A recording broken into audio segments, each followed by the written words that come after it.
Hello everyone, good evening all of you. आज हम करने वाले हैं हमारा क्लास 10th का चैप्टर नंबर 2। पहला था यूरोप में राष्ट्रवाद, वो हमने कंप्लीट कर लिया है 2 क्लास में। और ये हम करने वाले हैं 2nd chapter, most important chapter है ये। इसमें सारी चीज़ें आपको मैं अभी से दिखा देती हूँ पहले कि कौन कौन से आंदोलन हुए थे। देखिए, पहले विश्व युद्ध के बारे में बताया है, खिलाफत और असहयोग आंदोलन। सभी जो जितने भी आंदोलन हुए हैं, भारत स्वतंत्र हुआ है उससे पहले कितने देशभक्तों ने क्या क्या किया है, इन सभी के बारे में पूरा इसके ऊपर दिया गया है। दांडी यात्रा हो गई, चंपारण आंदोलन हो गया, रोलेट एक्ट हो गया, सविनय अवज्ञा आंदोलन हो गया, और 1919 वाली घटना हमारी वो हो गई।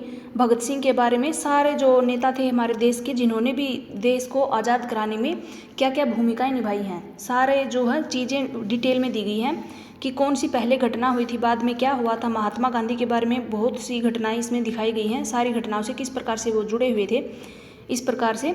इसलिए ये चैप्टर इम्पोर्टेंट हो जाता है, क्योंकि इसमें से बहुत से क्वेश्चन हर बार हमारे स्टेट में हो या फिर किसी भी एग्ज़ाम में, टीचिंग एग्ज़ाम में पूछे जाते हैं ज़्यादातर। इसलिए एनसीईआरटी को इसलिए क्या है सबसे ऊपर बताया है कि एनसीईआरटी को कर लोगे तो सारी चीज़ें, सारे टेस्ट, सारे एग्ज़ाम आप क्लियर कर पाओगे अच्छे से। तो एसएसटी वालों के लिए तो रामबाण होगी ये क्लास। जो भी जो है स्टेट लेवल 2 की तैयारी कर रहे हैं, 9th और 10th क्लास की एनसीईआरटी को अच्छे से कंप्लीट करेंगे तो अच्छे से हमारा पेपर निकल जाएगा।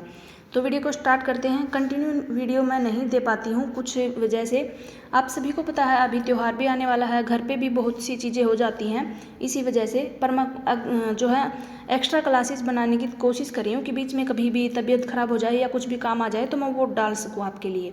तो बीच में क्लासेस न देने के लिए हमसे सॉरी, माफ़ कर देना। वीडियो आज की स्टार्ट कर लेते हैं बिना टाइम वेस्ट किए, क्योंकि काफ़ी लेंथी चैप्टर है। क्लास 1 में ही कंप्लीट करने की कोशिश करेंगे अगर हो सका तो, वरना इसकी 2 क्लास बना दूंगी मैं। काफ़ी लेंथी है ना, इसी वजह से, ताकि अच्छे से समझ में आए आपको। वीडियो है हमारे भारत में राष्ट्रवाद। जैसे कि आप देख चुके हैं, यूरोप में सॉरी आधुनिक जो है राष्ट्रवाद के साथ ही राष्ट्र राज्यों का भी उदय हुआ था, और इससे अपने बारे में लोगों की समझ बदलने लगी थी, और वे कौन है, उनकी पहचान किस बात से परिभाषित होती है, ये भावना बदल गई थी। उनमें राष्ट्र के प्रति लगाव का भाव पैदा होने लगा था, और नए प्रतीक और चिन्हों ने, नए गीत विचारों ने नए संपर्क स्थापित किए थे। वह समुदायों की सीमाओं को दोबारा से परिभाषित कर दिया था। ज़्यादातर देशों में इस नई राष्ट्रीय पहचान का निर्माण एक लंबी प्रक्रिया में हुआ था, यानी कि धीरे धीरे चलता हुआ आया था परिवर्तन। आइए देखिए कि हमारे देश में ये चेतना किस प्रकार से पैदा हुई थी। तो ये परिवर्तन हमारे देश में किस प्रकार से आई, क्या क्या बदलाव हुए थे। इसलिए दूसरे उपनिवेशों की तरह भारत में भी आधुनिक राष्ट्रवाद के उदय की परिघटना उपनिवेशवाद विरोधी आंदोलन के साथ गहरे तौर पर जुड़ी हुई थी। औपनिवेशिक शासकों के खिलाफ संघर्ष के दौरान आप लोग क्या है आपसी एकता को पहचानने लगे थे। उत्पीड़न और दमन के साझा भाव ने विभिन्न समूहों को एक दूसरे बांध दिया था, लेकिन ये हर वर्ग समूह व उपनिवेशवाद का असर एक जैसा नहीं था। उनके अनुभव अलग थे, वह स्वतंत्रता के मायने भी अलग थे।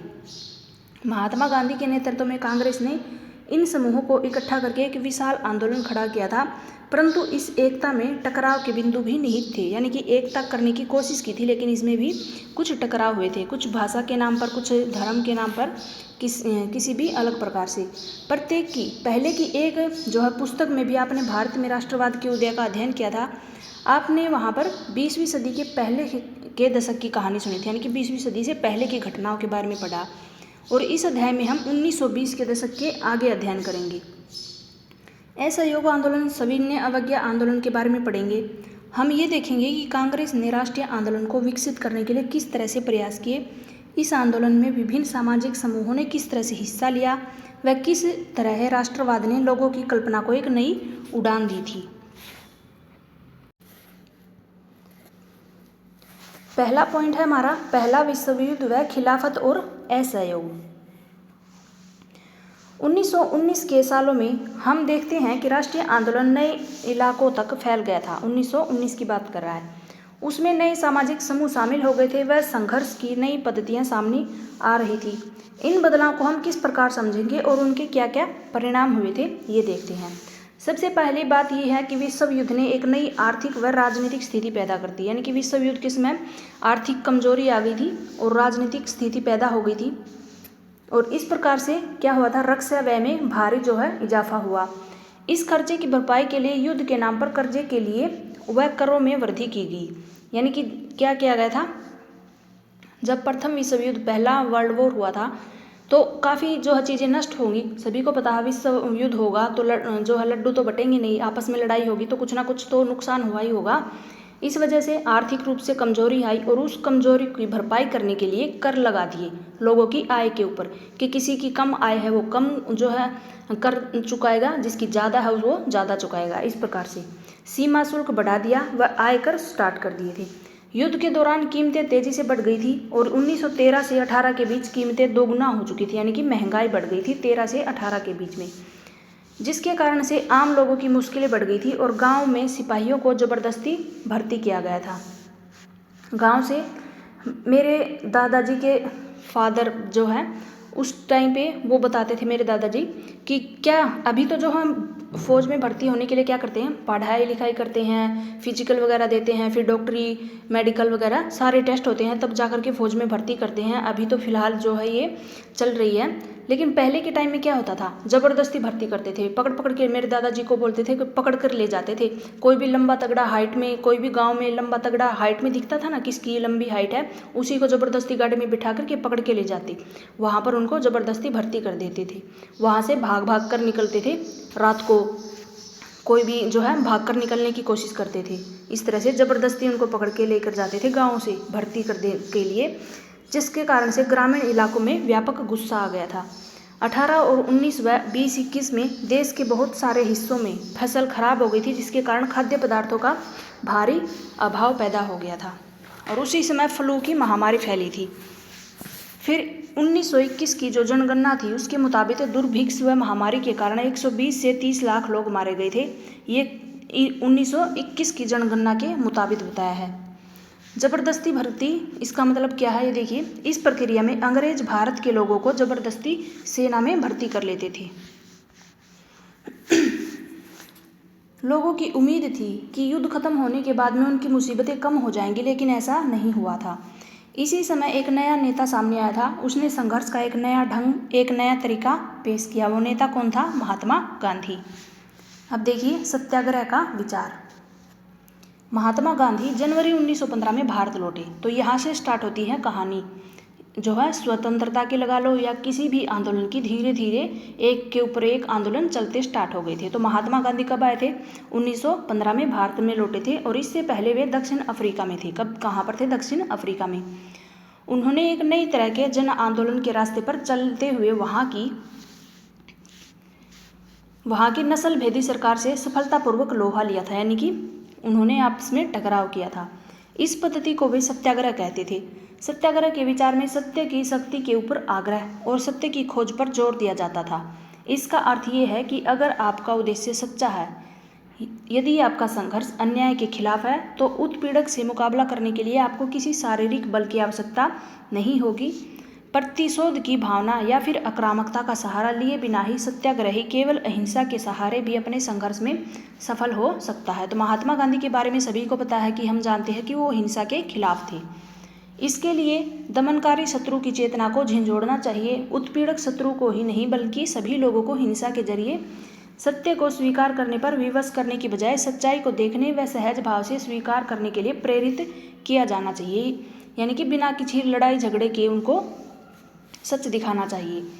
इस संघर्ष में अत्यंत सत्य की ही जीत होगी, ऐसा उनका मानना था। गांधी जी का विश्वास था कि अहिंसा का ही यह धर्म सभी भारतीयों को एकता के सूत्र में बांध सकता है। यानी कि बिना लड़ाई झगड़ा करे अगर सभी एक साथ रहेंगे तो क्या होगी? एकता आएगी। भारत आने के बाद गांधी जी ने कई स्थानों के ऊपर सत्याग्रह आंदोलन चलाए थे। फिर 1917 में उन्होंने, कब, ये याद रखना, घटनाएं कौन से सन में कौन सी घटना हुई आपसे पूछ लेगा कि इनको क्रम में लगाओ, कौन सी पहले हुई फिर उसके बाद, इसलिए इनके क्रम आप जो है कोई भी आप पढ़ते चलते हैं।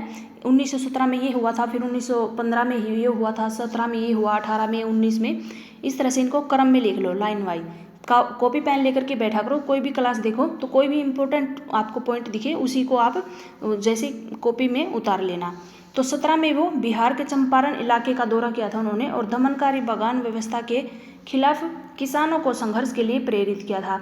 1917 में उन्होंने गुजरात के खेड़ा जिले के किसानों की मदद के लिए सत्याग्रह का आयोजन किया। कौन से जिले? गुजरात के खेड़ा जिले के किसानों की। फसल खराब हो जाने व प्लेग की महामारी के कारण खेड़ा जिले के किसान लगान चुकाने की हालत में नहीं थे और वे चाहते थे कि लगान वसूलों में ढील दी जाए। फिर 1918 में गांधी जी सूती कपड़ा कारखानों के मजदूरों के बीच सत्याग्रह आंदोलन चलाने अहमदाबाद गए। तो देखो अब 17 में उन्होंने चंपारण में आंदोलन छेड़ा था फसलों के किसानों के साथ मिलकर के। 18 में उन्होंने सूती कपड़ा कारखानों में मजदूरों के साथ रह करके जो आंदोलन चलाया था, कहाँ पर? अहमदाबाद में। फिर रोलेट एक्ट।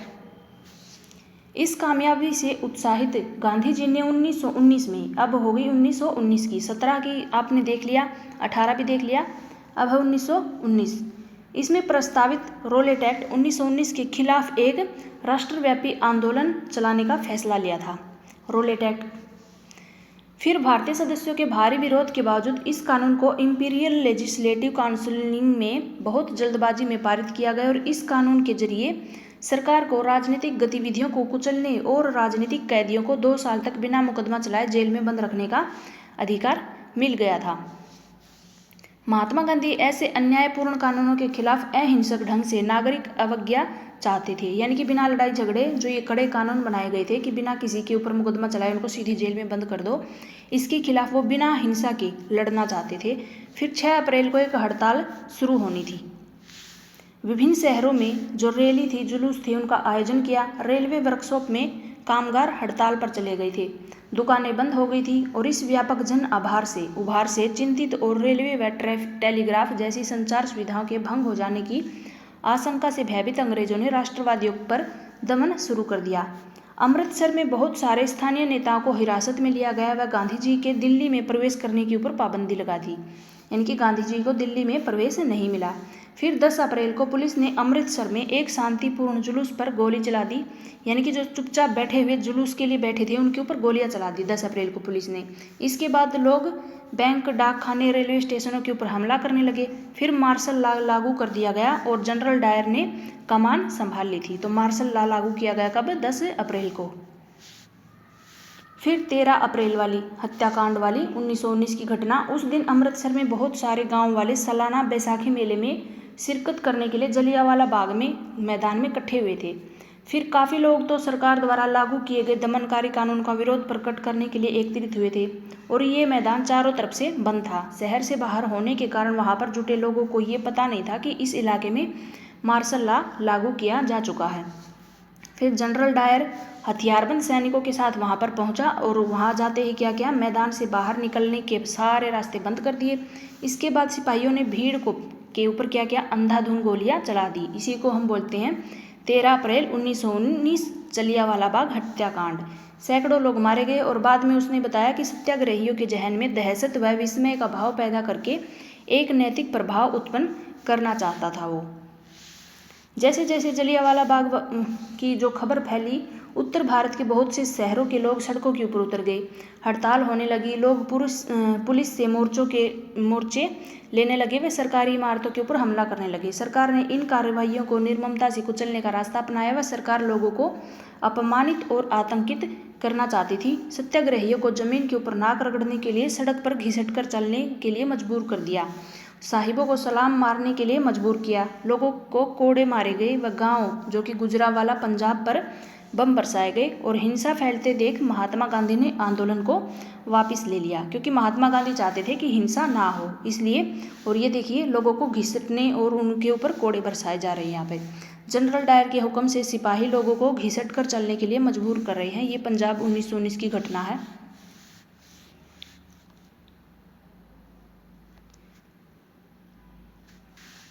आगे देखिए, भले ही रोलेट सत्याग्रह एक बहुत बड़ा आंदोलन था, लेकिन अभी भी वो मुख्य रूप से शहरों कस्बों तक सीमित था।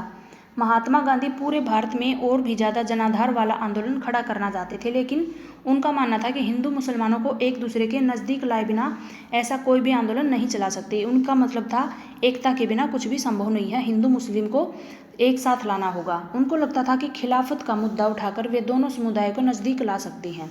किसका मुद्दा उठाकर? खिलाफत आंदोलन, तभी स्टार्ट हुआ था खिलाफत।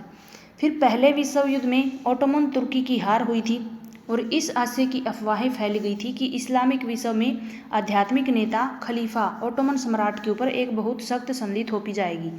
खलीफा की तत्कालिक शक्तियों की रक्षा के लिए, किसकी रक्षा के लिए? खलीफा की। 1919 में बम्बई में एक खिलाफत समिति का गठन किया गया। तो ये घटना जो भी मैंने हाईलाइट किए हुए ना, उन चीज़ों को आप ज़रूर से दोबारा से रिवीजन कर लें। जब आपकी पीडीएफ मिलेगी आपको, ज़रूर से ज़रूर आप चाहे इसको नोट्स बना ले, चाहे इसी में से लेकर के पीडीएफ में से दोबारा से बार बार रिवाइज करो इन घटनाओं को। 1919 में बम्बई में एक खिलाफत समिति का गठन हुआ था, जो मोहम्मद अली व शौकत अली बंधुओं के साथ साथ कई युवा मुस्लिम नेताओं ने इस मुद्दे पर संयुक्त जान कार्रवाई की संभावना तराशने के लिए महात्मा गांधी के साथ चर्चा शुरू कर दी थी। शौकत अली और मोहम्मद अली बंधुओं के साथ कई और भी थे मुस्लिम नेता।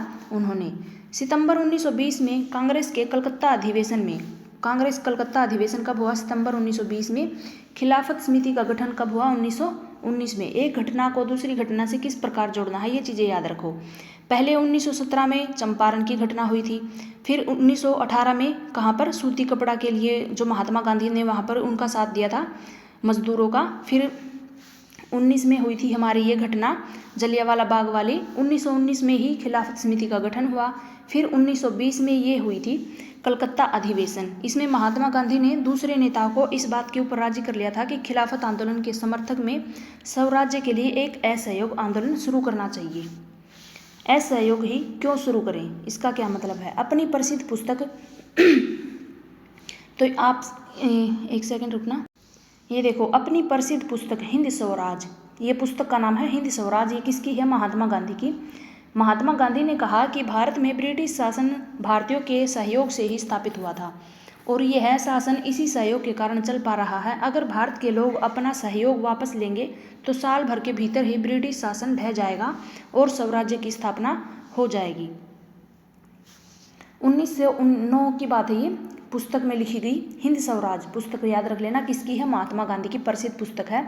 इसमें उन्होंने कहा था कि जो ब्रिटिश शासन है वो भारतीयों की हेल्प से ही खड़ा हुआ है। अगर भारतवासी उनका साथ नहीं देंगे तो वो एक ही साल में ख़त्म हो जाएगा ब्रिटिश शासन और स्वराज स्थापित हो जाएगा। असहयोग का विचार आंदोलन कैसे बन गया? यानी कि उन्होंने उनको सहयोग नहीं देना, उसी को बोला असहयोग, ब्रिटिश को साथ नहीं देना। और ये विचार किस प्रकार से आंदोलन में बदल गया? गांधी जी का सुझाव था कि आंदोलन चरणबद्ध तरीके से आगे बढ़ाया जाए, यानी कि एक एक सीढ़ी ऊपर चढ़ना है तो चरणबद्ध तरीके से आगे बढ़ाना चाहिए। सबसे पहले लोगों को सरकार द्वारा दी गई जो पदवियां हैं वो वापस लौटा दे। सरकारी नौकरी, सेना, पुलिस, अदालत, विधायी परिषद, स्कूल, विदेशी वस्तुएं, इन सभी का बहिष्कार करें। जो ब्रिटिश शासन से मिली हुई चीज़ें हैं वो उनको वापस लौटा दें।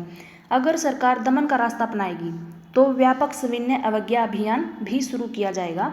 इससे पहले जो है असहयोग की स्टार्ट की। अगर वो जो है ब्रिटिश सरकार अपना दमनकारी रास्ता अपनाएगी तो फिर सविनय अवज्ञा की शुरुआत करेंगे, ऐसा उनका मानना था। फिर 1920 की गर्मियों में गांधी जी और शौकत अली आंदोलन के लिए समर्थन जुटाते हुए देश भर में यात्राएं करते रहे, यानी कि लोगों से साथ पाने के लिए उन्होंने यात्राएं की।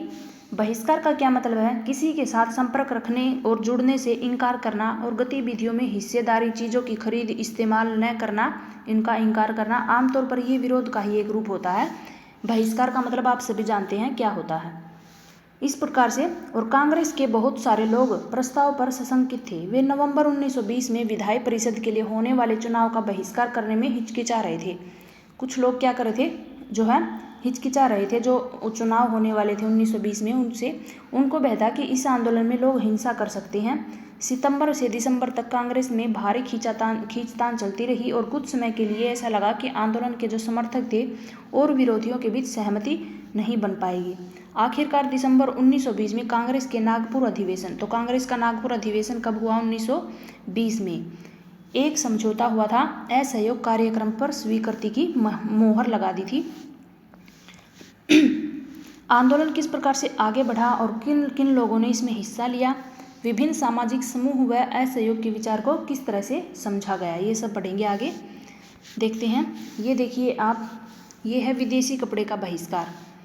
कब? जुलाई 1922 की घटना है। विदेशी कपड़ों को पश्चिमी आर्थिक व सांस्कृतिक प्रभुत्व का प्रतीक माना गया था और विदेशी कपड़ों की होली जलाना। आंदोलन के भीतर अलग अलग धाराएं थी, यानी कि आंदोलन तो खड़ा हो गया था असहयोग आंदोलन, लेकिन उसके अंदर भी अलग अलग विचार थे। कोई कुछ विचार अपने मानता था, किसी को अपने विचार अलग से थे, सभी की सोच अलग थी उस आंदोलन को लेकर के। तो ये देखिए, असहयोग खिलाफत आंदोलन जनवरी 1921 में शुरू हुआ था। कब हुआ था? 1921 में। इस आंदोलन में विभिन्न सामाजिक समूहों ने हिस्सा लिया, लेकिन हर एक की अपनी अपनी आकांक्षाएं थी। सभी ने स्वराज के आह्वान को स्वीकार तो किया था, लेकिन उनके लिए उनके अर्थ अलग थे, उनकी सोच अलग थी, उनके अर्थ अलग थे। एक ही चीज़ के मतलब अलग अलग निकाल रखे थे उन्होंने। शहरों में आंदोलन, पहला पॉइंट है शहरों में आंदोलन किस प्रकार से था। आंदोलन की शुरुआत शहरी मध्य वर्ग की हिस्सेदारी के साथ हुई थी। हजारों विद्यार्थियों ने स्कूल कॉलेज छोड़ दिए थे। हेडमास्टरों व शिक्षकों ने इस्तीफा दे दिया। वकीलों ने मुकदमे लड़ना बंद कर दिया और मद्रास के अलावा ज़्यादातर प्रांतों में परिषद चुनाव का बहिष्कार किया गया। मद्रास में गैर ब्राह्मणों द्वारा बनाई गई जस्टिस पार्टी का मानना था कि काउंसलिंग में प्रवेश के जरिए उन्हें वे अधिकार मिल सकते हैं जो सामान्य रूप से केवल ब्राह्मणों को ही मिल पाते हैं। इसलिए इस पार्टी ने चुनाव का बहिष्कार नहीं किया, यानी कि वो उन्हें लगा कि उनको अलग से अधिकार मिलेंगे अगर वो चुनाव लड़ेंगे तो। आर्थिक मोर्चे पर असहयोग का असर और भी ज़्यादा नाटकीय रहा। विदेशी सामानों का बहिष्कार किया, शराब की दुकानों को पिकेटिंग की गई और विदेशी कपड़ों की होली जलाई गई। 1921 से लेकर के 22 के बीच विदेशी कपड़ों का आयात आधा रह गया था और उसकी कीमत 102 करोड़ से घट कर के 57 करोड़ रह गई थी। बहुत से स्थानों पर व्यापारियों ने विदेशी चीज़ों का और व्यापार करने व विदेशी व्यापार में पैसा लगाने से इनकार कर दिया था। जब बहिष्कार आंदोलन फैला तो लोग आयातित कपड़ों को छोड़कर केवल भारतीय कपड़े पहनने लगे थे। जो विदेशों से कपड़ा आता था उसको छोड़ दिया और क्या, भारत में जो कपड़ा बनता था उसको पहनने लगे। भारतीय कपड़े मिल व हथकरघों का उत्पादन और भी बढ़ने लगा। इससे क्या होगा, आर्थिक जो मंदी थी वो तेज हो जाएगी, खत्म हो जाएगी धीरे धीरे। कुछ समय के बाद शहरों में ये आंदोलन धीमा पड़ने लगा और इसके कई कारण थे। खादी कपड़ा मिलों में भारी पैमाने पर बनने वाले कपड़ों के मुकाबले प्राय महंगा होता था। गरीब उनको नहीं खरीद सकते थे। वे मिलों के कपड़े को लंबे समय तक बहिष्कार कैसे कर सकते हैं। ब्रिटिश संस्थानों के बहिष्कार से भी समस्या पैदा हो गई थी और आंदोलन की कामयाबी के लिए वैकल्पिक भारतीय संस्थानों की स्थापना जरूरी थी ताकि ब्रिटिश संस्थानों के स्थान पर उनका प्रयोग कर सके। लेकिन वैकल्पिक संस्थानों की स्थापना की प्रक्रिया बहुत ही धीमी थी। फलस्वरूप विद्यार्थी, शिक्षक सरकारी स्कूलों में लौटने लगे थे और वकील दोबारा से अदालतों के अंदर दिखाई देने लगे थे, यानी कि आंदोलन फीका पड़ने लगा। ग्रामीण इलाकों में आंदोलन किस प्रकार से फैला। शहरों से बढ़कर के असहयोग आंदोलन देहातों में भी, यानी कि गांव में फैल गया था। युद्ध के बाद देश के विभिन्न भागों में चले किसान व आदिवासियों के संघर्ष में भी आंदोलन समा गई थी। अवध में गांव की घटनाएं ये। अवध में सन्यासी बाबा रामचंद्र किसानों का नेतृत्व कर रहे हैं। तो आपसे पूछ ले कि असहयोग आंदोलन में अवध में किसने सहयोग किया था किसानों का, तो आप याद रखना सन्यासी बाबा रामचंद्र ने। बाबा रामचंद्र इससे पहले फिजी में गिरमिटिया मजदूर थे। गिरमिटिया मजदूर का मतलब क्या होता है? बेरोजगारी, या फिर आप समझते हैं बेरोजगारी तो रोजगार न मिलना, लेकिन गिरमिटिया मजदूर का क्या मतलब होता है? गिरमिटिया का मतलब होता है एक एग्रीमेंट, यानी कि यहाँ पर जो मजदूर काम करने के लिए आते थे कंपनी में, तो वहाँ जैसे कि यहाँ पर हम मान लो अभी जो कंपनी में बड़ी बड़ी कंपनियाँ हैं, सॉफ्टवेयर कंपनियाँ और कोई भी कंपनी लगा लो, उसमें कोई काम करता है तो उससे एग्रीमेंट तैयार कर लेते हैं कोई भी, फिर उसके ऊपर हस्ताक्षर लेते हैं कि आपका 3 साल का एग्रीमेंट है, 3 साल से पहले आप छोड़कर नहीं जा सकते, ये आपके ऊपर उनकी कुछ शर्तें होती हैं, उनके ऊपर साइन करवा लेते हैं। उसी प्रकार से इन मजदूरों से भी जो है अंग्रेज क्या करते थे, वो एग्रीमेंट के ऊपर साइन करवा लेते थे। तो ये मजदूर जो थे उस एग्रीमेंट को अंगूठा टिकवा लेते थे, साइन करवा लेते थे, जो भी उस एग्रीमेंट को ये मजदूर गिरमिटिया बोलते थे। एग्रीमेंट का नाम गिरमिटिया रखा था मजदूरों ने ही, और फिर इसी के ऊपर मजदूरों ने ही इसका नाम रखा था एग्रीमेंट का गिरमिटिया।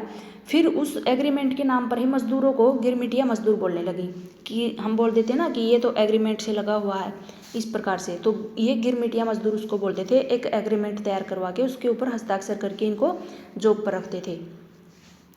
उनका आंदोलन तालुकदार जमींदारों के खिलाफ था, जो कि किसानों से भारी भरकम लगान और तरह तरह के कर वसूल कर सके। किसानों को बेगारी करनी पड़ती थी। पट्टेदार के तौर के ऊपर उनके पट्टे निश्चित नहीं होते थे। उन्हें बार बार पट्टे की जमीन से हटा देते ताकि जमीन के ऊपर उनका कोई अधिकार स्थापित न हो सके। किसानों की मांग थी कि लगान कम किया जाए व बेगार खत्म हो जाए और दमनकारी जमीनों का सामाजिक बहिष्कार किया जाए। बहुत सारे स्थानों के ऊपर जमींदारों को नाई धोबी की सुविधाओं से भी वंचित करने के लिए पंचायतों ने नाई धोबी बंद करने का फैसला लिया। फिर 1920 में जवाहरलाल नेहरू ने अवध के गांव का दौरा किया था। कब किया था? 1920 में। गांव वालों से बातचीत की और उनकी व्यथा यानी कि उनकी परेशानी समझने का प्रयास किया। अक्टूबर तक जवाहरलाल नेहरू, बाबा रामचंद्र और कुछ अन्य लोगों के नेतृत्व में अवध किसान सभा का गठन किया गया। अवध सभा किसान सभा का गठन। फिर महीने भर में ही इस पूरे इलाके के गांव में संगठन की 300 से ज़्यादा शाखाएं बन गई। अगले साल जब असहयोग आंदोलन शुरू हुआ तो कांग्रेस ने अवध के किसान संघर्ष को इस आंदोलन में शामिल करने का प्रयास किया, लेकिन किसानों के आंदोलन में ऐसे स्वरूप विकसित हो चुके थे जिनसे कांग्रेस का नेतृत्व खुश नहीं था।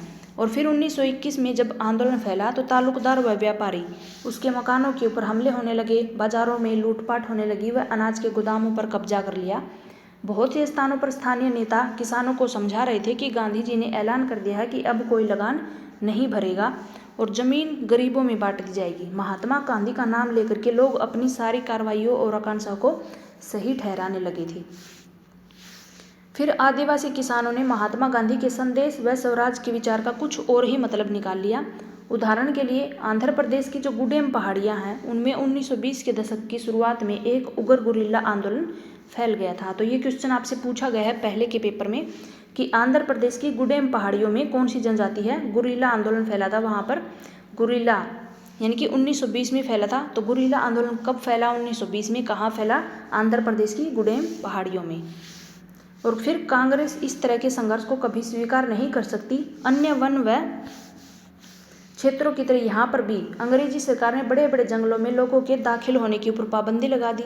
लोग इन जंगलों में न तो मवेशी चरा सकते और न ही जलावन के लिए लकड़ी लेते, फल बीन सकते। और इससे पहाड़ों के लोग परेशान और गुस्सा थे। न केवल उनकी रोजी रोटी के ऊपर असर पड़ा बल्कि उन्हें लगता था कि उनके परंपरागत अधिकार जो जन्म से उनको मिलते आ रहे हैं वो भी उनसे छिन गए हैं। जब सरकार ने उन्हें सड़कों के निर्माण के लिए बेकार करने के ऊपर मजबूर किया तो लोगों ने बगावत कर दी और उनका नेतृत्व करने वाले अल्लूरी सीताराम राजू एक दिलचस्प व्यक्ति थे। उनका दावा था कि उनके पास बहुत सारी विशेष शक्तियां हैं। वो सटीक खगोलीय अनुमान लगा सकते हैं, लोगों को स्वस्थ रख सकते हैं और गोलियां भी उन्हें नहीं मार सकेंगी। फिर राजू के व्यक्तित्व से चमत्कृत विद्रोहियों को विश्वास था कि वह ईश्वर का ही एक अवतार है और राजू महात्मा गांधी की महानता के गुण गाते थे। उनका कहना था कि वो असहयोग आंदोलन से प्रेरित हुए हैं। उन्होंने लोगों को खादी पहनने, शराब छोड़ने के लिए प्रेरित किया। साथ ही उन्होंने ये दावा भी किया कि भारत अहिंसा के बल पर नहीं बल्कि क्या है, केवल बल प्रयोग के जरिए ही आज़ाद हो सकता है। गुडेम विद्रोहियों ने पुलिस थानों के ऊपर हमले किए। जो गुडेम विद्रोही थे ब्रिटिश अधिकारी को मारने की कोशिश की। वह स्वराज प्राप्ति के लिए गुरिल्ला युद्ध चलाते रहे थे। गुरिल्ला युद्ध आंध्र प्रदेश में चला था 1920 में, ये याद रखना। 1924 में राजू को फांसी दी गई और फिर राजू अपने लोगों के बीच में एक लोकनायक बन चुके थे। इस प्रकार से ये है राजू की घटना। और ये देखिए 6 जनवरी 1921 को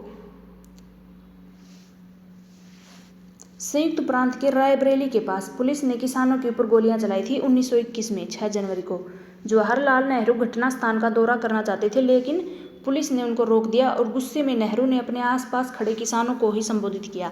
बाद में इस सभा के बारे में उन्होंने बताया था, उनका आचरण खतरे के समान होते हुए बहादुर, शांत व निश्चिंत लोगों जैसा था। पता नहीं उन्हें क्या महसूस हो रहा था, लेकिन मुझे पता है कि मैं क्या महसूस कर रहा था। एक पल के लिए मेरा खून भी खौल उठा था। अहिंसा तो न जाने कहाँ छूट गई थी, लेकिन सिर्फ एक पल के लिए, जिसे ईश्वर की कृपा से हमें विजय द्वार पर ले जाने के लिए भेजा गया है, उस महान नेता के विचार मुझे याद आ गए। मैंने देखा कि मेरे आसपास बैठे और खड़े किसान मेरे से कम उत्तेजित और मेरे से ज़्यादा शांत थे। मेरी दुर्बलता का ये एक क्षण बीत गया था। मैंने पूरी विनम्रता के साथ अहिंसा पर उनसे बात की और यह सबक उनसे ज़्यादा मुझे सीखना था। उन्होंने मेरी बात समझी और शांति से वो चले गए थे। उनकी जीवनी का एक खंड है जवाहरलाल नेहरू की। आगे देखिए, बागानों में स्वराज किस प्रकार से फैला। महात्मा गांधी के विचार व स्वराज की अवधारणा के बारे में मजदूरों की अपनी समझ थी। असम के बागानी मजदूरों के लिए आज़ादी का मतलब ये था कि उन 4 दीवारियों से वे क्या है अब चाहे आ जा सकते हैं जिनमें उनको बंद करके रखा गया था। उनके लिए आज़ादी का मतलब था कि वे अपने गांव से संपर्क रख पाएँ। फिर 1859 के इनलैंड एमिग्रेशन एक्ट है। इनलैंड एमिग्रेशन एक्ट के तहत बागानों में काम करने वाले मजदूरों को बिना इजाज़त के बागान से बाहर जाने की छूट नहीं होती थी और ये इजाज़त उन्हें विरले ही कभी मिलती थी, यानी कि बाहर जाने की बहुत ही कम इजाज़त मिलती थी। जब उन्होंने असहयोग आंदोलन के बारे में सुना तो हजारों मजदूर अपने अधिकारों के लिए अवहेलना करने लगे थे। अधिकारियों की उन्होंने बगान छोड़ दिए और अपने घर को चल दिए थे। उनको लगता कि अब गांधी राज आ रहा है, इसलिए अब तो हर एक को गांव में जमीन मिल जाएगी। लेकिन वे अपनी मंजिल तक नहीं पहुंच पाए।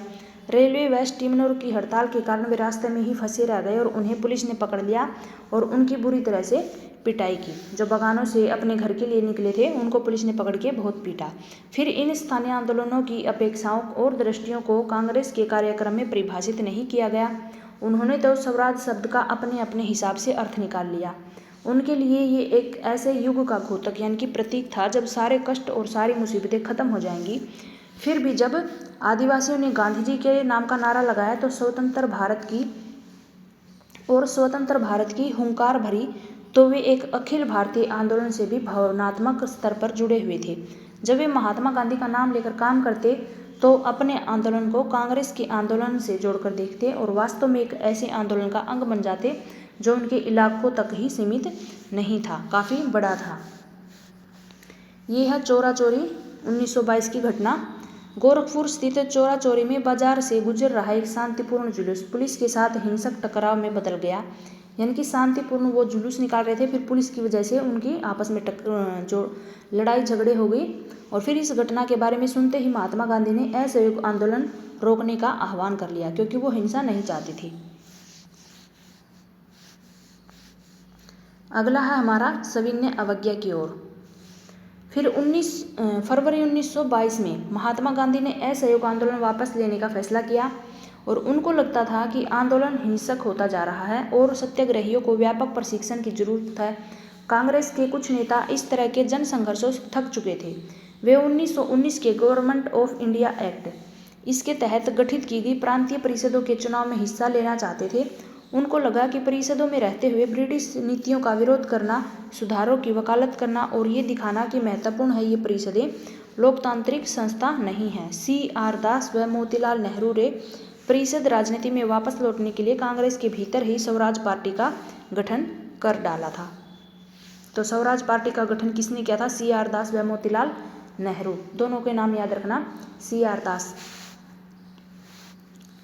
दास, इसका पूरा नाम क्या है? चित्तरंजन दास। जवाहरलाल नेहरू और सुभाष चंद्र बोस जैसे युवा नेता ज़्यादा उग्र जन आंदोलन और पूर्ण स्वतंत्रता के लिए दबाव बनाए हुए थे। आंतरिक बहस व असहमति के इस माहौल में दो ऐसे तत्व थे जिन्होंने 20 के दशक में आखिरी सालों में भारतीय राजनीति की रूपरेखा एक बार फिर से बदल दी। पहला कारक था विश्वव्यापी आर्थिक मंदी। पहला कारक क्या था? विश्व में आर्थिक जो मंदी आई थी वो 1926 से लेकर के कृषि उत्पादों की कीमत गिरने लगी। फिर 1930 के बाद जो पूरी तरह से धराशायी हो गई, कृषि उत्पादों की मांग गिरी, निर्यात कम होने लगा, तो किसानों को अपनी उपज बेचना और लगान चुकाना भारी पड़ने लगा था। 1930 तक ग्रामीण इलाके भारी उथल पुथल से गुजरने लगे। इसका कारण क्या हुआ था? आर्थिक मंदी आई थी। और इसी पृष्ठभूमि में नई टोरी सरकार ने सर जॉन साइमन के नेतृत्व में एक वैधानिक आयोग का गठन किया गया था और राष्ट्रीय आंदोलन के जवाब में गठित किए गए इस आयोग को भारत में संवैधानिक व्यवस्था की कार्यशैली का अध्ययन करना था और उसके बारे में सुझाव देने थे। इस आयोग में एक भी भारतीय सदस्य नहीं था, सारे अंग्रेज थे। सर जॉन साइमन के नेतृत्व में ये आयोग था। फिर 1928 में जब साइमन कमीशन आया, जो कि ये इसी के ऊपर था, सर जॉन साइमन के ऊपर। साइमन कमीशन जब भारत में आया था तो उसका स्वागत किस प्रकार से किया कि साइमन कमीशन वापस जाओ, साइमन कमीशन गो बैक, इसके नारों से उसका स्वागत किया गया। कांग्रेस और मुस्लिम लीग सभी पार्टियां थी, कांग्रेस मुस्लिम लीग, इसने प्रदर्शनियों में हिस्सा लिया और इस विरोध को शांत करने के लिए वायसराय लॉर्ड इरविन ने अक्टूबर 1929 में भारत के लिए डोमिनियल स्टेटस का गोलमोल सा ऐलान कर दिया था।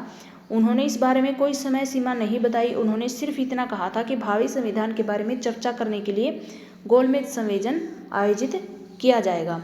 ये किसने कहा था? वायसराय लॉर्ड इरविन ने। कब किया था? 1929 में।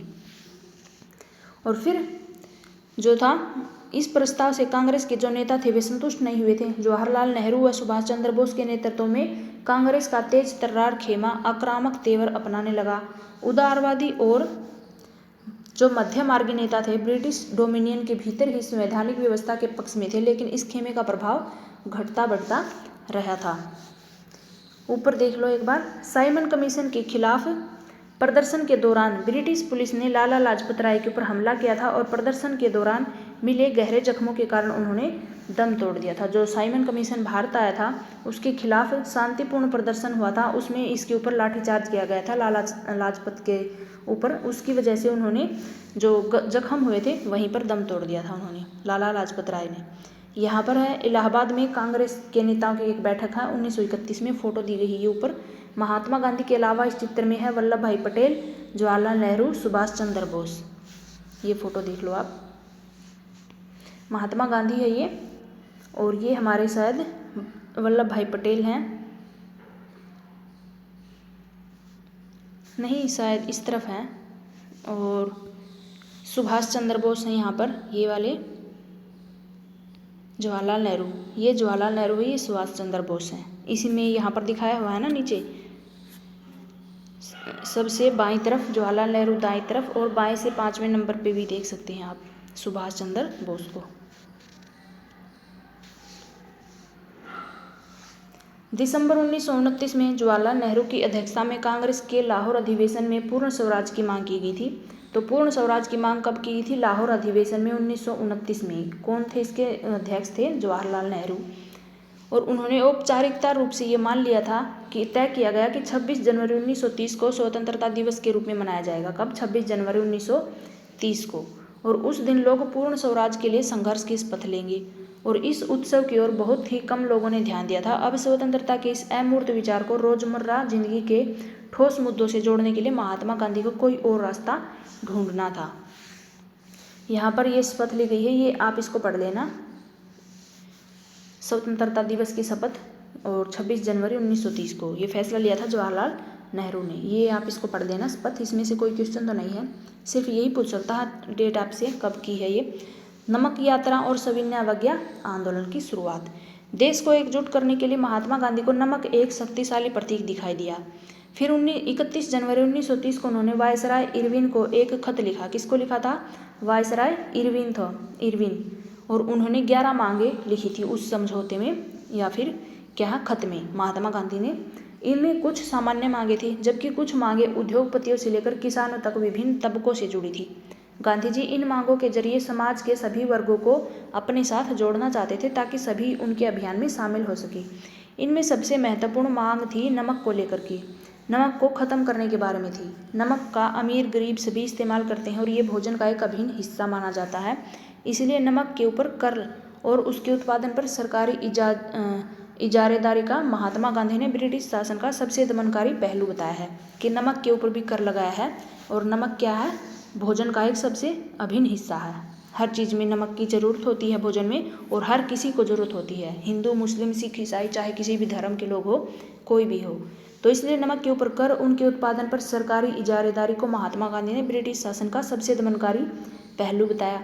महात्मा गांधी का ये पत्र एक अल्टीमेटम यानी कि एक चेतावनी की तरह था उनके लिए। उन्होंने लिखा था कि अगर 11 मार्च तक उनकी मांगें नहीं मानी गई तो कांग्रेस सविनय अवज्ञा आंदोलन को छेड़ देगी। उन्होंने 11 जो शर्तें रखी थी उसके ऊपर, ये याद रख लेना। जब पत्र लिखा था इरविन को तो 11 मांगे रखी थी उसमें। इरविन झुकने को तैयार नहीं थे। उन्होंने फलस्वरूप महात्मा गांधी ने अपने 78 विश्वस्त वॉलंटियर जो उनके साथी संबंधी थे पार्टी में, उनके साथ नमक की यात्रा शुरू कर दी। और ये यात्रा साबरमती में गांधी जी के आश्रम से 240 किलोमीटर दूर दांडी नामक गुजराती तटीय कस्बे में जाकर के ख़त्म होगी। स्टार्ट कहाँ से हुई थी? साबरमती आश्रम से, और 240 किलोमीटर दूर दांडी नामक गुजराती तटीय कस्बे में ख़त्म होगी। गांधी जी की टोली ने 24 दिन तक हर रोज़ लगभग 10 मील चलने का जो है सफ़र तय किया। गांधी जी जहाँ भी रुकते थे हजारों लोग उन्हें सुनने आते थे। इन सभाओं में गांधी जी ने स्वराज का अर्थ स्पष्ट कर दिया और आह्वान किया कि लोग अंग्रेजों की शांतिपूर्वक अवज्ञा करें, यानी कि अंग्रेजों का कहा न माने। इसीलिए इसको बोला गया क्या है? अवज्ञा आंदोलन, सविनय अवज्ञा आंदोलन। 6 अप्रैल को वह दांडी पहुंचे और उन्होंने समुद्र का पानी उबाल करके नमक बनाना शुरू किया था। कब पहुंचे थे वो दांडी? 6 अप्रैल को उनकी यात्रा समाप्त हो गई थी। फिर उन्होंने नमक बनाना शुरू किया और ये कानून का एक उल्लंघन था, और इसी वजह से क्या हुआ था? सविनय अवज्ञा आंदोलन, यानी कि उनकी मांग न मानना, अंग्रेजों की, उनकी आज्ञा न मानना, इसको बोलते हैं अवज्ञा आंदोलन शुरू हो गया था। और ये आंदोलन असहयोग आंदोलन के मुकाबले किस प्रकार से अलग था, और यहाँ पर लोगों ने न केवल जो है अंग्रेजों का सहयोग न करने के लिए बल्कि औपनिवेशिक कानूनों का उल्लंघन करने के लिए आह्वान किया जाने लगा था। देश के विभिन्न भागों में हजारों लोगों को नमक कानून तोड़ा और सरकारी नमक कारखानों के सामने प्रदर्शन किए। आंदोलन फैला तो विदेशी कपड़ों का बहिष्कार किया जाने लगा, शराब की दुकानों की पिकेटिंग होने लगी। फिर से किसानों ने जो लगान और चौकीदारी कर चुकाने से इनकार कर दिया। गांव में तैनात कर्मचारी जो है इस्तीफे देने लगे और बहुत सारे स्थानों पर जंगलों में रहने वाले वन कानूनों का उल्लंघन करके वनों में घुस गए। उनके जो वनों के ऊपर कानून लगाए गए थे ना कि उनके लिए अधिकार छीन गए थे परंपरागत, उन्होंने भी क्या किया, इससे प्रेरित होकर के अपने जो कानून थे उनको तोड़ करके मवेशियों को चराने के लिए आरक्षित वनों में घुसने लगे, लकड़ी बीनने लगे। इन घटनाओं से चिंतित औपनिवेशिक सरकार कांग्रेसी नेताओं को गिरफ्तार करने लगी थी।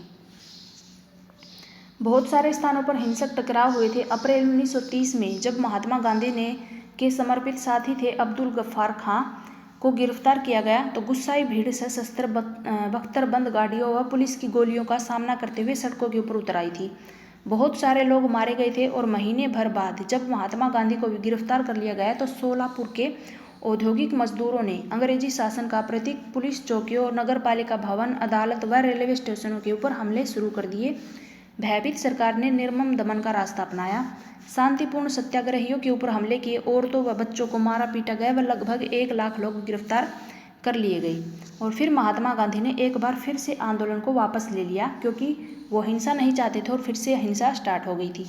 और 5 लाख 1931 को उन्होंने इरविन के साथ एक समझौते के ऊपर दस्तखत किए। तो इरविन समझौते पर दस्तखत कब हुए थे? 5 मार्च 1931 को, ये भी नोट कर लेना। इस गांधी इरविन समझौते के जरिए गांधी जी ने लंदन में होने वाले दूसरे गोलमेज सम्मेलन में हिस्सा लेने के ऊपर अपनी सहमति दी थी। और पहले गोलमेज सम्मेलन कांग्रेस का बहिष्कार कर चुकी थी और इसके बदले में सरकार राजनीतिक कैदियों को रिहा करने के ऊपर राजी हो गई थी। दिसंबर 1931 में गोलमेज सम्मेलन के लिए गांधी जी लंदन गए थे और ये वार्ता बीच में ही टूट गई थी और उन्हें निराश होकर के वापस लौटना पड़ा। यहाँ आकर उन्होंने पाया कि सरकार ने नए सिरे से दमन यानी कि शोषण करना शुरू कर दिया है। गफ्फार खां व जवाहरलाल नेहरू दोनों को जेल में डाल दिया। कांग्रेस को गैर कानूनी घोषित कर दिया गया था और सभाओं, प्रदर्शन, बहिष्कार जैसी गतिविधियों को रोकने के लिए सख्त कदम उठाए जा रहे थे। भारी आशंकाओं के बीच महात्मा गांधी ने सविज्ञ अवज्ञा आंदोलन दोबारा से शुरू कर दिया। साल भर तक आंदोलन चला लेकिन 1934 तक आते आते उनकी गति धीमी पड़ गई थी। ये देखिए, क्रांति की एक पूजा वेदी पर हम अपना यौवन नैवेद्य के रूप में लाए हैं। इसका क्या मतलब है? बहुत सारे राष्ट्रवादियों को लगता था कि अंग्रेजों के खिलाफ संघर्ष अहिंसा के जरिए पूरा नहीं हो सकता, लेकिन 1928 में दिल्ली में स्थित फिरोजशाह कोटला मैदान में हुई बैठक में हिंदुस्तान सोशलिस्ट रिपब्लिकन आर्मी की स्थापना की गई थी। तो ये कहाँ की गई और कब की गई ये याद रख लेना, ये पूरा आप इसको नोट कर लेना। 1928 में दिल्ली में हुई थी, फिरोजशाह कोटला के मैदान में। और इसके नेता कौन थे? एक तो भगत सिंह था, जतिन दास और अजय घोष शामिल थे। इस देश के विभिन्न भागों में कार्रवाइयां करते हुए HSRA के ब्रिटिश सत्ता के कई प्रतीकों को निशाना बनाया। 1929 में भगत सिंह व बटुकेश्वर दत्त ने लेजिस्लेटिव असेंबली में बम फेंका। कब फेंका था? 1929 में। और उसी साल उस ट्रेन को उड़ाने का प्रयास किया जिसमें लॉर्ड इरविन यात्रा कर रही थी। जिस समय भगत सिंह पर मुकदमा चला तो उनको फांसी दी गई और उस समय उनकी उम्र कब कितनी थी? से केवल 23 साल थी। ये तो आप सभी को पता होगा, भगत सिंह जो भी फैन है उनको। अपने मुकदमे के दौरान भगत सिंह ने कहा था कि वे बम और पिस्तौल की उपासना नहीं करते बल्कि समाज में शांति चाहते हैं। क्रांति मानव जाति का जन्मजात अधिकार है जिसका अपहरण नहीं किया जा सकता। स्वतंत्रता प्रत्येक मनुष्य का जन्मसिद्ध अधिकार है। श्रमिक वर्ग ही समाज का वास्तविक पोषक है। जनता की सर्वोपरि सत्ता की स्थापना श्रमिक वर्ग का अंतिम लक्ष्य है और इन आदर्शों के लिए, इस विश्वास के लिए हमें जो भी दंड दिया जाएगा हम उसका सहर्ष यानी कि हंस करके स्वागत करेंगे। क्रांति की इस पूजा वेदी पर हम अपना यौवन यानी कि अपनी जवानी नैवेद्य के रूप में लाए हैं, क्योंकि ऐसे महान आदर्श के लिए बड़े से बड़ा त्याग भी कम है। हम संतुष्ट हैं और क्रांति के आगमन की उत्सुकता पूर्वक प्रतीक्षा कर रहे हैं। ये किसने कहा था? ये कहा था भगत सिंह ने। इंकलाब जिंदाबाद। ये उनके बयान हैं। फिर उनको फांसी दी गई और उनकी उम्र कितनी थी? केवल 23 साल। लोगों ने आंदोलन को किस प्रकार से लिया? जब महात्मा गांधी ने दोबारा से उन हालत देखी थी सभी की आकर के, तो उन्होंने सविनय अवज्ञा आंदोलन फिर से स्टार्ट कर दिया था। तो आइए देखें कि सिविल नाफरमानी या फिर सविनय अवज्ञा आंदोलन में शामिल विभिन्न सामाजिक समूह कौन कौन से थे, उन्होंने आंदोलन में हिस्सा क्यों लिया, उनके आदर्श क्या थे, उनके लिए स्वराज के क्या मायने थे। गांव में संपन्न किसान समुदाय जैसे गुजरात के पट्टीदार और उत्तर प्रदेश के जाट आंदोलन में सक्रिय थे। व्यावसायिक फसलों की खेती करने के कारण व्यापार में मंदी, गिरती हुई कीमतों से बहुत ही परेशान थे। जब उनकी नकद आय खत्म होने लगी थी तो उनके लिए सरकारी लगान चुकाना नामुमकिन हो गया था। ये हम किस लिए पढ़ रहे हैं? ताकि हम समरी पढ़ रहे हैं लेसन की, ताकि आगे जो घटनाएं हो रही हैं उनको आपस में जोड़ सकें कि किस वजह से हुआ था।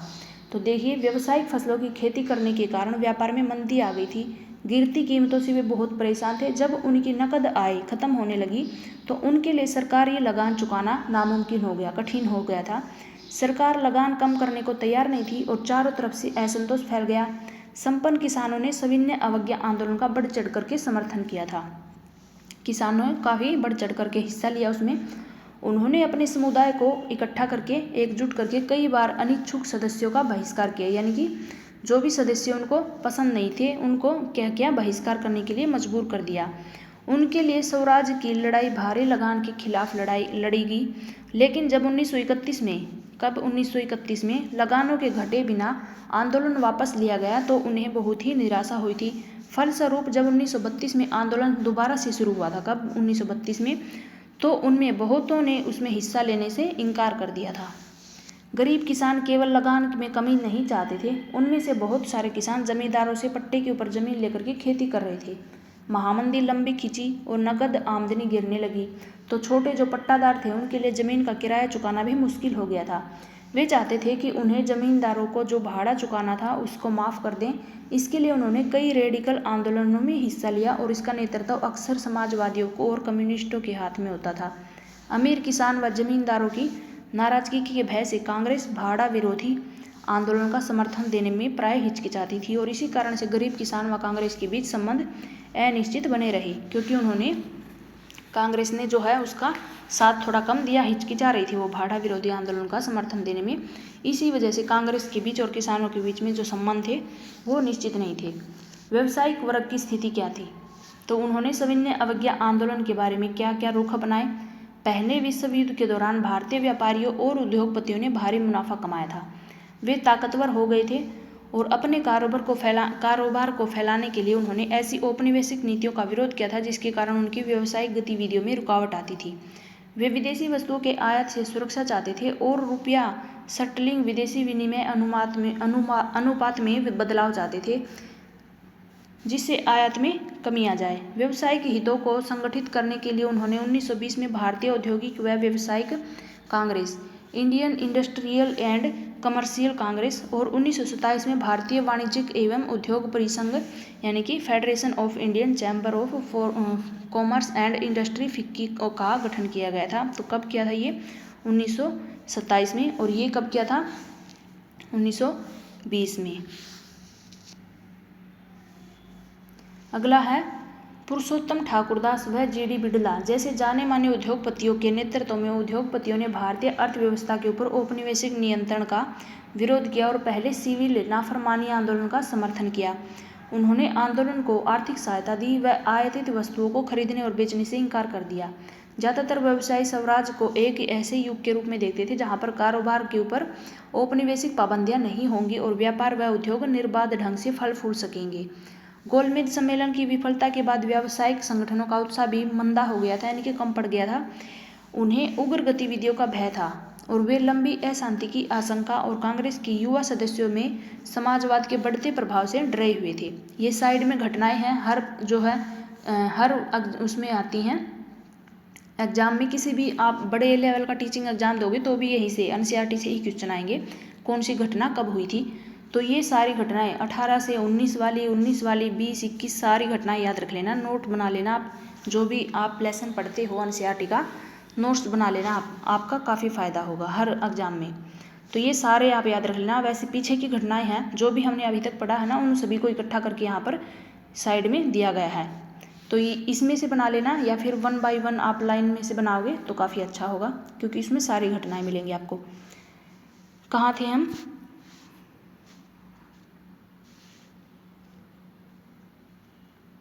ये रहा।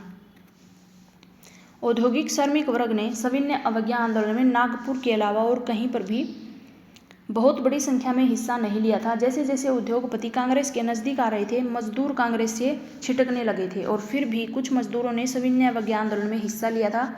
उन्होंने विदेशी वस्तुओं के बहिष्कार जैसे कुछ गांधीवादी विचारों को, कम वेतन व खराब कार्यस्थितियों के खिलाफ अपनी लड़ाई से जोड़ दिया। वह 1930 में रेलवे कामगारों की और 1932 में गोदी कामगारों की हड़ताल हुई थी। कब हुई थी? 1930 में। 30 में हुई थी रेलवे कामगारों की और 32 में गोदी कामगारों की। 30 में छोटा नागपुर की टिन खानों के हजारों मजदूरों ने गांधी टोपी पहन करके रैली व बहिष्कारों में अभियानों में हिस्सा लिया। फिर भी कांग्रेस अपने कार्यक्रम में मजदूरों की मांग को समाहित करने में हिचकिचा रही थी, और कांग्रेस को लगता था कि इससे उद्योगपति आंदोलन से दूर चले जाएंगे व साम्राज्यवाद विरोधी ताकतों में फूट पड़ जाएगी। सिविल नाफरमानी आंदोलन में औरतों ने भी बड़े पैमाने पर हिस्सा लिया था। गांधी जी के नमक सत्याग्रह के दौरान हजारों औरतें उनकी बात सुनने के लिए घर से बाहर आ गई थी। उन्होंने जुलूस में हिस्सा लिया, नमक बनाया और विदेशी कपड़े व शराब की दुकानों की पिकेटिंग की। बहुत सारी महिलाएं जेल भी गई। शहरी इलाकों में ज़्यादातर ऊंची जातियों की महिलाएं सक्रिय थी, जबकि ग्रामीण इलाकों में संपन्न किसान परिवार की महिलाएं आंदोलन में हिस्सा ले रही थी। गांधी जी के आह्वान के बाद औरतों को राष्ट्र की सेवा करना और पवित्र दायित्व दिखाई देने लगा, लेकिन सार्वजनिक भूमिका में इस इजाफे का मतलब ये नहीं था कि औरतों की स्थिति में कोई भी भारी बदलाव आने वाला था। गांधी जी का मानना था कि घर चलाना, चूल्हा चौका संभालना, अच्छी माँ व अच्छी पत्नी की भूमिकाओं का निर्वाह करना ही औरत का एक असली कर्तव्य होता है। इसलिए लंबे समय तक कांग्रेस के संगठन में किसी भी महत्वपूर्ण पद के ऊपर औरत को जगह देने में हिचकिचा रही थी कांग्रेस, और कांग्रेस को उनकी प्रतीकात्मक उपस्थिति में ही दिलचस्पी थी। फिर है सविनय अवज्ञा की सीमाएं क्या क्या थी। सभी सामाजिक स्वराज की अमूर्त अवधारणा से प्रभावित नहीं थे। ऐसा ही एक समूह राष्ट्र के अछूतों का था। वे 1930 के बाद खुद को दलित या फिर उत्पीड़ित कहने लगे थे, और कांग्रेस ने लंबे समय तक दलितों के ऊपर ध्यान नहीं दिया था, क्योंकि कांग्रेस रूढ़िवादी स्वर्ण हिंदू सनातन पंथियों से डरी हुई थी। लेकिन महात्मा गांधी ने ऐलान किया कि अस्पृश्यता यानी कि छुआछूत को खत्म कर दे, और बिना 100 साल तक भी स्वराज की स्थापना नहीं की जा सकती। यानी कि अगर हम छुआछूत को मानेंगे तो स्वराज हमें स्थापित ही नहीं होगा, ऐसा गांधी जी का मानना था। और उन्होंने अछूतों को हरिजन यानी कि ईश्वर का रूप संतान बताया था। उन्हें मंदिर, सार्वजनिक तालाब, सड़कें, कुओं के ऊपर समान अधिकार दिलाने के लिए सत्याग्रह किया। मेला ढोने वालों के काम को प्रतिष्ठा दिलाने के लिए वे खुद शौचालय साफ करने लगे। उन्होंने ऊंची जातियों का आह्वान किया और वे अपना हृदय परिवर्तन करें और अस्पृश्यता के पाप को छोड़ दे। लेकिन बहुत से दलित नेता अपने समुदाय की समस्या को अलग राजनीतिक हल ढूंढना चाहते थे। वे खुद को संगठित करने लगे। उन्होंने शिक्षा संस्थानों में आरक्षण के लिए आवाज़ उठाई, अलग अलग जो निर्वाचन क्षेत्रों की बात कही, ताकि वहाँ से विधायी परिषदों के लिए केवल दलितों को ही चुन करके भेज सकें। उनका मानना था कि उनकी सामाजिक अपंगता केवल राजनीतिक सशक्तिकरण से ही दूर हो सकती है। इसलिए सविनय अवज्ञा आंदोलन में दलितों की हिस्सेदारी काफ़ी सीमित थी। महाराष्ट्र और नागपुर क्षेत्र में ये बात खास तौर से दिखाई देती थी, जहाँ पर उनके संगठन काफ़ी मजबूत थे। फिर डॉक्टर अंबेडकर जी ने 1930 में दलितों को दलित वर्ग एसोसिएशन में संगठित किया। कब किया था? 1930 में डॉक्टर अंबेडकर जी ने दलित वर्ग एसोसिएशन। दलितों के लिए अलग निर्वाचित क्षेत्रों के सवाल के ऊपर दूसरे गोलमेज सम्मेलन में महात्मा गांधी के साथ काफ़ी विवाद हुआ था। जब ब्रिटिश सरकार ने अंबेडकर की मांग मान ली तो गांधी जी आमरण अनशन पर बैठ गए थे। उनका मत था कि दलितों के लिए अलग निर्वाचन क्षेत्रों की व्यवस्था से समाज में उनके एकीकरण की प्रक्रिया धीमी पड़ जाएगी। यानी कि गांधी जी चाहते थे कि उनको एक समान माने, ऊंची जाति नीची जाति सब एक समान। और जो अंबेडकर जी थे क्या चाहते थे, जो नीची जातियां हैं उनको अलग से कुछ अधिकार मिले। इस तरह से उनके बीच आपस में टकराव हो गया था। फिर सितंबर 1932 में पूना एक्ट के ऊपर हस्ताक्षर किए। तो पूना एक्ट पर हस्ताक्षर कब हुए थे? सितंबर 1932 में।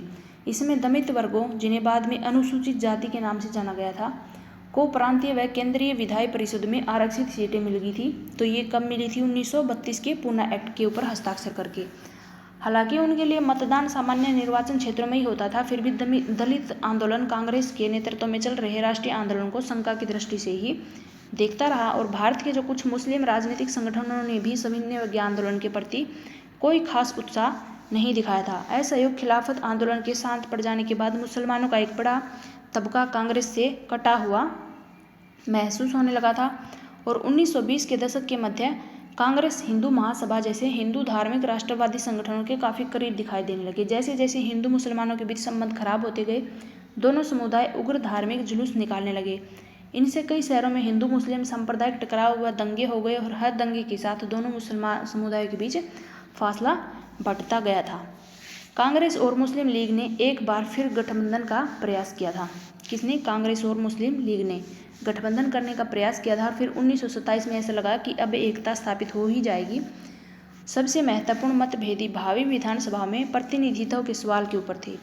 मुस्लिम लीग के नेताओं में से एक मोहम्मद अली जिन्ना का कहना था कि अगर मुसलमानों को केंद्रीय सभा में आरक्षित सीटें दी जाएंगी तो मुसलमान बहुत प्रांतों यानी कि बंगाल व पंजाब में मुसलमानों को आबादी के अनुपात में प्रतिनिधित्व दिया जाएगा और वे मुसलमानों के लिए पृथक निर्वाचित की मांग छोड़ने के लिए तैयार हो गए थे। प्रतिनिधित्व के सवाल पर यह बहस मुबाहिस चल रही थी कि 1928 में आयोजित किए गए सर्वदलीय सम्मेलन हिंदू महासभा के M.R. जयकार ने इस समझौते के लिए किए गए प्रयासों को खुलेआम निंदा शुरू कर दी, जिससे इस मुद्दे में समाधान की सारी संभावनाएं कब समाप्त हो गई थी।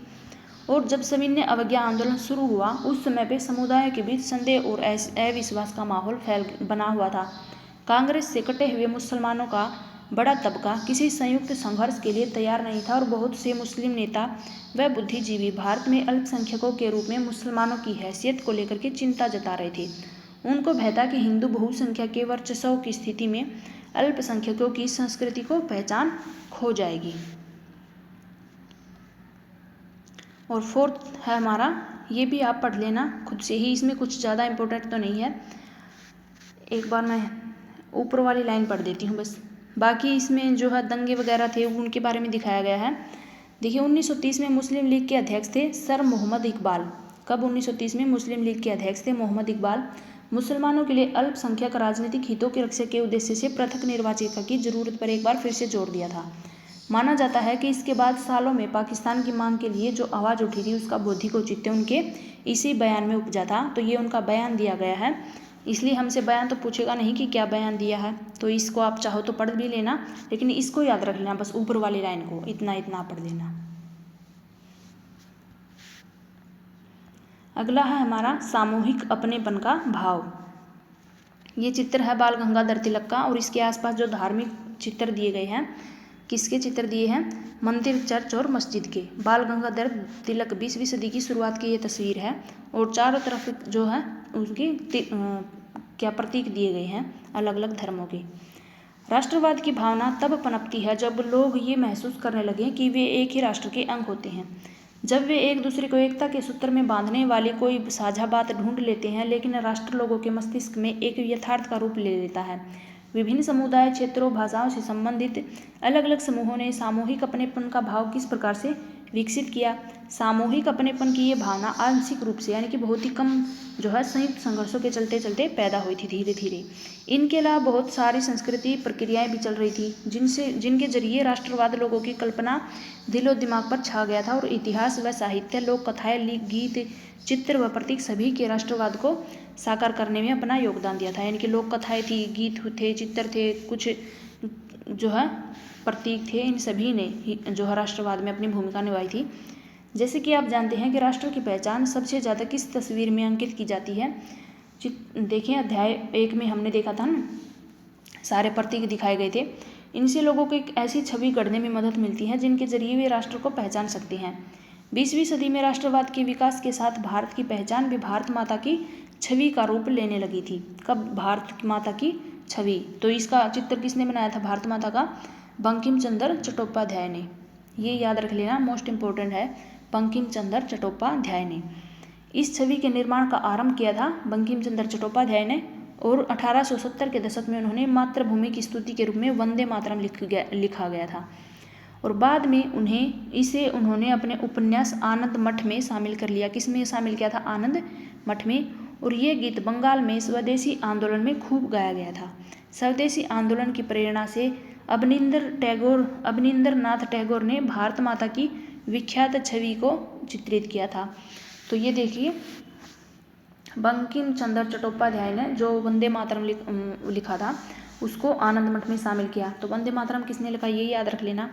और फिर जो अवनींद्रनाथ टैगोर, इन्होंने भारत माता की एक जो है फोटो यानी कि चित्र बनाया था, उसमें छवि को चित्रित किया है। इस पेंटिंग में भारत माता को एक सन्यासिनी के रूप में दिखाया है। तो भारत माता को सन्यासिनी के रूप में जो दिखाया है वो किसने दिखाया है? तो अवनींद्रनाथ टैगोर। वो शांत है, गंभीर है, देवी और आध्यात्मिक गुणों से युक्त दिखाई देती है। आगे चल करके जब इस छवि को बड़े पैमाने के ऊपर तस्वीरों में उतारा जाने लगा, विभिन्न कलाकार इस तस्वीर को बनाने लगे थे, तो भारत माता की छवि जो है एक विविध रूप ग्रहण कर लेती है। और इस मातृ छवि के प्रति श्रद्धा को राष्ट्रवाद में आस्था का प्रतीक माना जाने लगा। राष्ट्रवाद का विचार भारतीय लोक कथाओं पुनर्जीवित करने के आंदोलन से भी मजबूत हुआ था। 19वीं सदी के आखिर में राष्ट्रवादियों ने भाटों व चारणों द्वारा गाई सुनाई जाने वाली लोक कथाओं का दर्ज करना शुरू कर दिया। वे लोक गीतों व जनश्रुतियों को इकट्ठा करने के लिए गांव-गांव घूमने लगे। उनका मानना था कि ये कहानियाँ हमारी उस परंपरागत जो है संस्कृति की सही तस्वीर पेश करती हैं जो बाहरी ताकतों के प्रभाव से भ्रष्ट व दूषित हो चुकी हैं। अपनी राष्ट्रीय पहचान को ढूंढने और अपने अतीत में गौरव का जो है भाव पैदा करने के लिए इन लोक परंपराओं को बचा करके रखना जरूरी है। बंगाल में खुद रविंद्रनाथ टैगोर भी लोक गाथा, गीत, बाल गीत व मिथकों आदि इकट्ठा करने लगे और उन्होंने लोक परंपराओं और पुनर्जीवित करने वाले आंदोलन का नेतृत्व किया था। मद्रास में Natesa Sastri the folklores of southern India के नाम से तमिल लोक कथाओं का विशाल संकलन 4 खंडों में प्रकाशित किया। और उनका मानना था कि लोक कथाएं राष्ट्रीय साहित्य होती हैं। यह लोगों के असली विचार, विशिष्टताएं और सबसे विश्वसनीय अभिव्यक्ति होती है। और जैसे जैसे राष्ट्रीय आंदोलन आगे बढ़ा, राष्ट्रवादी नेता लोगों को एकजुट करने और उनमें राष्ट्रवाद की भावना भरने के लिए इस तरह से चिन्हों व प्रतीकों के बारे में ज़्यादा जागरूक होते गए। बंगाल में स्वदेशी आंदोलन के दौरान एक तिरंगा झंडा हरा, पीला, लाल तैयार किया गया। किस प्रकार का? हरा, पीला और लाल। इसमें ब्रिटिश भारत के 8 प्रांतों का प्रतिनिधित्व करते कमल के 8 फूल व हिंदुओं के मुसलमानों के प्रतिनिधित्व करता एक अर्धचंद्र दर्शाया गया था। इस प्रकार से तैयार किया गया था झंडा। फिर 1921 तक गांधी जी ने भी स्वराज का झंडा तैयार किया और इसमें सफ़ेद, हरा और लाल ये रंग थे। और इसके मध्य में गांधीवादी प्रतीक चरखा था, इसके जगह दी गई थी, जो कि स्वावलंबन का प्रतीक था। जुलूसों में ये झंडा थामे चलना शासन के प्रति अवज्ञा की संकेत था। आगे है इतिहास की पुनर्व्याख्या। राष्ट्रवाद की भावना पैदा करने व एक और साधन थी। 19वीं सदी के अंत तक आते आते बहुत सारे भारतीय ये महसूस करने लगे थे कि राष्ट्र के प्रति गर्व का भाव जगाने के लिए भारतीय इतिहास को अलग ढंग से पढ़ना चाहिए और पढ़ाना चाहिए। अंग्रेजों की नज़र में भारतीय पिछड़े हुए आदिम लोग थे जो अपना शासन खुद नहीं संभाल सकते थे। इसके जवाब में भारत के लोग अपनी महान उपलब्धियों की खोज में अतीत की ओर देखने लगे और उन्होंने एक गौरवमयी प्राचीन युग के बारे में लिखना शुरू कर दिया था। जब कला और वास्तुशिल्प, विज्ञान और गणित, धर्म, संस्कृति, कानून, दर्शन, हस्तकला, व्यापार फल फूल रहे थे, तब उनका कहना था कि इस महान युग के बाद पतन का समय आया और भारत को गुलाम बना लिया। इस राष्ट्रवादी इतिहास में पाठकों को अतीत में भारत की महानता, उपलब्धियों और पर गर्व करने व ब्रिटिश शासन के तहत दुर्दशा से मुक्ति के लिए संघर्ष का मार्ग अपनाने का आह्वान किया जा सकता है। लोगों को एकजुट करने की इन कोशिशों में अपनी समस्याएं थी। जिस अतीत का गौरवमान किया जा रहा था वह हिंदुओं का अतीत था और जिन छवियों का सहारा लिया जा रहा था वे हिंदू के प्रतीक थे। इसलिए अन्य समुदाय के लोग अलग थलग महसूस करते थे। और निष्कर्ष क्या निकलता है? अंग्रेज सरकार के खिलाफ बढ़ता गुस्सा विभिन्न भारतीय समूहों, वर्गों को स्वतंत्रता साझा करने में खींचता रहा और महात्मा गांधी के नेतृत्व में कांग्रेस के लोगों ने असंतोष परेशानियों को स्वतंत्रता के संगठित आंदोलन में समाहित करने का प्रयास किया। उन्होंने आंदोलन के जरिए पूरे देश को एकता के सूत्र में पिरोने का प्रयास किया। लेकिन हम देख सकते हैं कि इन आंदोलनों में हिस्सा लेने वाले विभिन्न समूह व वर्ग अलग अलग आकांक्षाओं और अपेक्षाओं के साथ हिस्सा ले रहे थे और उनकी जो शिकायतें थी बहुत ही व्यापक थी। इसलिए औपनिवेशिक शासन से मुक्ति का भी सबके लिए अपना अपना एक अर्थ था। ये घटनाएं एग्जाम में आने वाली तो नहीं है, लेकिन इससे आपको पता चलेगा कि इस पूरे चैप्टर का क्या निष्कर्ष निकला, किस प्रकार से उनकी कोशिशें कामयाब हुई या नाकामयाब, और फिर क्या था, अपना अपना उन्होंने अर्थ निकाला था इससे। कांग्रेस ने इन विभेदों यानी कि अलग अलग उनके विचार थे, इनको हल करने व ये सुनिश्चित करने के लिए हमेशा प्रयास किया एक समूह की मांगों के कारण कोई दूसरा समूह दूर न चला जाए। यही वजह थी कि आंदोलन के भीतर अक्सर बिखराव आ जाता था, यानी कि एक समूह की अलग मांग थी, दूसरे की अलग थी, उनको आपस में जोड़े रखना कितना मुश्किल काम था। कांग्रेस की सरगर्मियों और राष्ट्रीय एकता के शिखर को छूने के बाद बिखराव और आंतरिक टकराव के चरण आ जाते थे। संक्षेप में जो राष्ट्र उभर रहा था वह औपनिवेशिक शासन से मुक्ति की चाहत रखने वाले बहुत सारी आवाज़ों का एक पुंज था। ये है भारत छोड़ो आंदोलन के दौरान बंबई में औरतों का एक जुलूस। ये देखो, तो ये है नीचे लास्ट हमारा भारत छोड़ो आंदोलन। क्रिप्स मिशन की असफलता व द्वितीय विश्व युद्ध के प्रभाव ने भारत में व्यापक असंतोष को जन्म दिया था। इसके फलस्वरूप गांधी जी ने एक आंदोलन शुरू किया था जिसमें उन्होंने अंग्रेजों को पूरी तरह से भारत छोड़ने पर जोर दिया। वर्धा में 14 जुलाई 1942 को अपनी कार्यकारिणी में कांग्रेस कार्य समिति ने ऐतिहासिक भारत छोड़ो प्रस्ताव पारित किया था, जिसमें सत्ता का भारतीयों को तत्काल हस्तांतरण और भारत छोड़ने की मांग की गई थी। 8 अगस्त 1942 को बंबई में अखिल भारतीय कांग्रेस समिति ने इस प्रस्ताव को समर्थन किया, जिसमें पूरे देश में व्यापक पैमाने पर अहिंसक जन संघर्ष का आह्वान किया गया। और इसी अवसर पर गांधी जी ने प्रसिद्ध करो या फिर मरो का भाषण दिया था। करो या मरो का भाषण किसने दिया? महात्मा गांधी ने। भारत छोड़ो के इस आह्वान में देश के अधिकतर हिस्सों में राज्य व्यवस्था को ठप कर दिया। लोग स्वतः ही आंदोलन में कूद पड़े। लोगों ने हड़तालें की, राष्ट्रीय गीत नारे गाए और समर्थन किया, जुलूस निकाले। ये आंदोलन वास्तव में एक जन आंदोलन था जिसमें छात्र, मजदूर, किसान जैसे हजारों साधारण लोग शामिल थे। इनमें नेताओं की भी सक्रिय भागीदारी दिखाई देने लगी, यानी कि सभी नेता जो थे खुल करके सामने आने लगे थे, जिसमें जयप्रकाश नारायण, अरुणा, आसफ अली, राम मनोहर लोहिया, बहुत सारी महिलाएं जैसे कि बंगाल से मातंगिनी हाजरा, असम से कनकलता बरुआ और उड़ीसा से रमा देवी थी। अंग्रेजों द्वारा अत्यधिक बल प्रयोग के बावजूद इसे दबाने में 1 वर्ष में अधिक समय लग गया था और फिर भारत आज़ाद हुआ था। तो ये थी हमारे भारत की आज़ादी की सारी स्टोरी। आपने पढ़ी ली होगी पूरी वीडियो, जिसने भी देखी उनका दिल से धन्यवाद, क्योंकि हमारे भारत के लिए है तो भारतवासी होने के नाते हमें पूरा पढ़ना भी चाहिए। और भारत माता की तस्वीर तो मैंने दिखाई नहीं आपको, 1 सेकंड रुकना। जिसको भी वीडियो अच्छी लगी हो वीडियो को अच्छे से लाइक ज़रूर कर देना। ये बाल गंगाधर की तिलक की, ये देखो, इसको सबसे पहले किसने उतारा था? अवनींद्रनाथ टैगोर ने भारत माता की छवि उतारी थी। और इसमें किसका रूप दिया है? इसमें सन्यासिनी का, गृहिणी का, देवी का, शांत रूप से इसको रूप दिया है। ये है हमारी भारत माता। तो फिर से हम ये था हमारा पूरा चैप्टर, काफ़ी इम्पोर्टेंट है। सारी घटनाएं इसके अंदर घटी हुई हैं। इस चैप्टर में सारी डिटेल दी गई है किस प्रकार से जो है महात्मा गांधी ने एक के बाद एक, दूसरा, फिर तीसरा, चौथा सभी आंदोलन चलाए।